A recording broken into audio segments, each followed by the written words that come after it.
Fanaanada caanka ah ee Mrs Xiis iyo sidoo kale Cawaladan ayaa maalmihii ugu dambeysay waxa baraha bulshada haystay inuu jacayl wali ka dhaxeeyo sidoo kalena arooskoodu uu ka dhici doono gudaha Jigjiga taas oo hadda ay gabi ahaanba ay fanaanadu shaacisay xilliga arooskooda dhici doono iyo meesha uu ka dhici doono.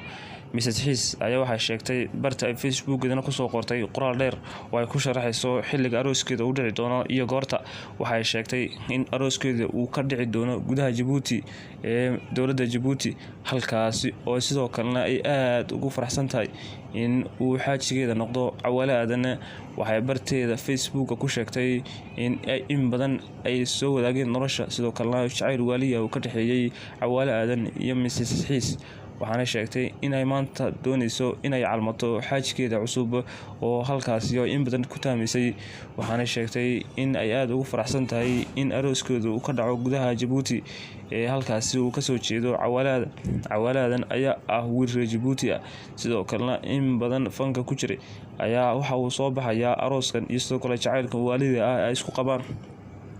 Waxaana dhawaan jirtay in gabi ahaanba la beeniyay in Mrs Xiis iyo Cawaladan wax jacayl ah uu ka dhaxeeyo, taas oo markii dambe sababtay in xaaska Cawaladan ay hinaasto oo uu hinaasa madax maro, taas oo baraha bulshada la soo gelinayay muuqaalo iyo sawirro kala duwan oo lagaga hadlayo xaaladii ugu dambeysay Mrs Xiis iyo Cawaladan iyo xaaskiisii hore. Waxaana muuqata in gabi ahaanba hadda ay soo afkooday maadaama Mrs Xiis ay gabi ahaanba shaacisay in arooskeeda uu ka dhici doono gudaha Djibouti ee dowladda Djibouti. Sidoo kale waxay sheegtay in ay u soo qaaday hees jacayl ah oo ku socota Cawaladan, waxaana ku sheegtay in heestani ay ka horeyso xilliga arooskeeda ama meherkeeda, waxaana ku tilmaamtay coming soon.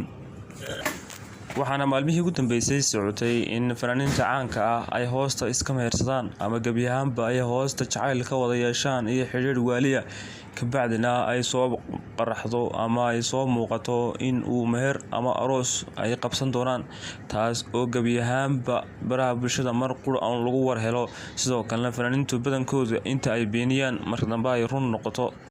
Mrs Xiis iyo Cawaladan ayaa xaaladoodii maalmihii ugu dambeysay waxay haysatay baraha bulshada, waxaana u muuqatay mid gabi ahaanba xaaladooda ay tahay mid kacsan. Mrs Xiis mar wax laga weydiiyay sidoo kalena mid ka mid ah YouTuberska magaalada Hargeysa ay wareysi dheer uu la yeeshay ayaa waxay ku sheegtay haba yaraatay inaan waxba ka jirin jacaylka iyo sidoo kale guurka la sheegay in uu Mrs Xiis iyo Cawaladan ka dhaxeeyo. Waxaana muuqata in gabi ahaanba ay fanaanadu hadaladeeda isburinayaan maadaama ay barta Facebook-geeda ku shaacisay xilliga arooskeeda uu dhacayo iyo sidoo kale meesha uu ka dhacayo.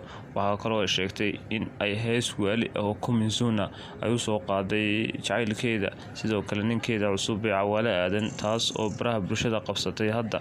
Waxaana moodaa in Mrs Xiis iyo Cawaladan ay hadda nolol cusub galayaan maadaama ay in badan isku haminayeen sidoo kalena ay jacayl waaliya ay isku qabeen.